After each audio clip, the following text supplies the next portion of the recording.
Alrighty, I have the hose ready for reclamping. Culprit was this, the heavy duty clamp, which I stripped. See, it turns and turns and turns and turns and turns and turns the other direction. Tyrone was absolutely right when I called him last night after this incident.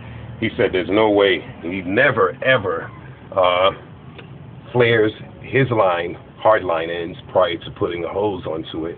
Rather it be braided stainless steel or rubber. And he's never had problems, and he actually drag races his cars at Englishtown religiously. So he was right. Was the clamp, had nothing to do with the hard line not being flared at the end.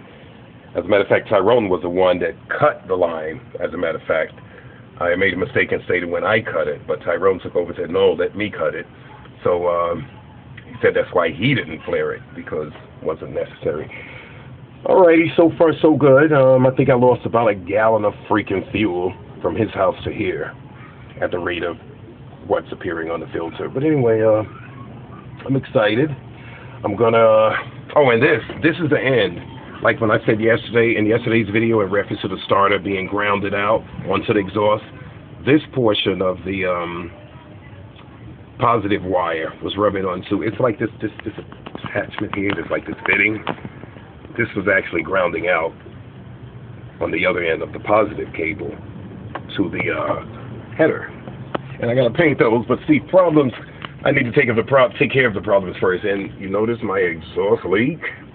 Again, Giovanni, Jimmy Jones told me that Giovanni, the shop, put the stock 455 exhaust manifold gaskets here, opposed to the TA header gaskets that was sent also.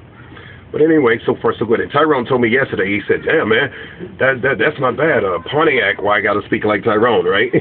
He said the Pontiac or anything else, you know, with a leak like this, I would have heard a lot more noise, etc. But he said he's amazed that it's this quiet with this amount of exhaust leak.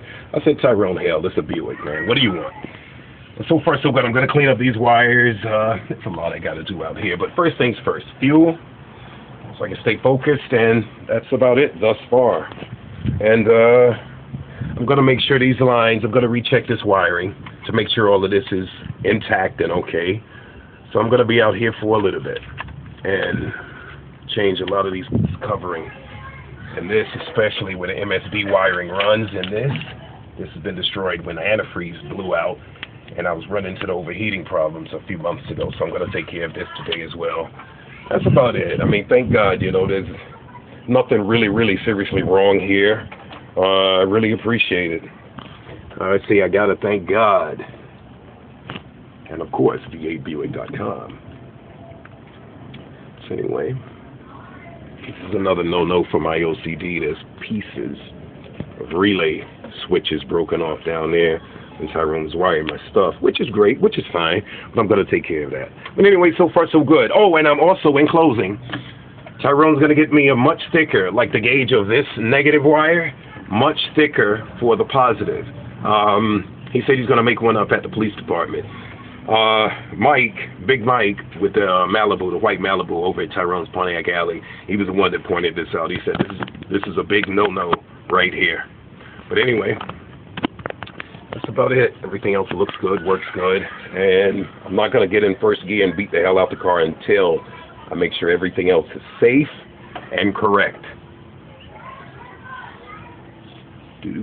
Oh, and I need to wire the MSD 6AL two-step also, and the lighting for the fuel pressure gauge.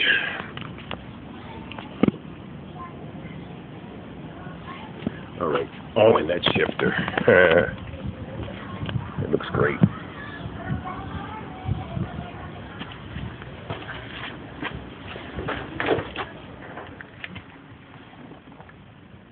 Okay, let me stop obsessing and just get to work. Just pride in ownership. All right. Got my little kid over here. I'm going in.